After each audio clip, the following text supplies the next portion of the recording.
transport maritime, grève d'avertissement ce 7 avril.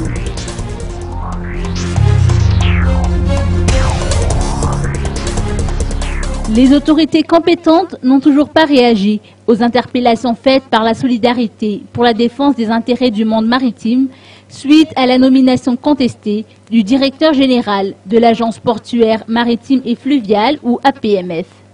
Le secteur des transports maritimes observera une grève d'avertissement de 24 heures le mercredi 7 avril prochain.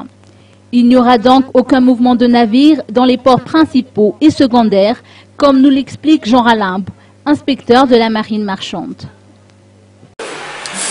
Effectivement, à la suite de nos revendications, pour revoir la nomination du nouveau directeur général de l'APMF, il n'y avait pas eu jusqu'à ce jour d'écho de la part des autorités compétentes. En conséquence, nous avons décidé, au sein de ce monde maritime, des acteurs du monde maritime, d'observer une grève de 24 heures à partir du mardi 7 avril à 0 heure. Ce qui veut dire qu'il n'y aura pas d'entrée et de sortie de navires dans les principaux ports de Madagascar. Donc, il y aura une conséquence évidemment au niveau économique.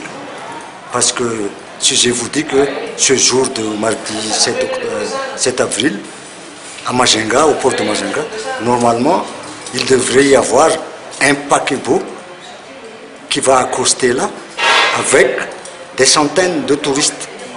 À cause de cette grève, donc, ça y est, c'est parti. Ils ne vont pas aller à Majinga, ils vont aller ailleurs. Là, c'est un exemple parmi tant d'autres. À Tamatave, il y aura un bateau qui va entrer ce jour-là, de même qu'à Dégo. Donc, vous voyez en une journée quels sont les dégâts économiques que ça va causer.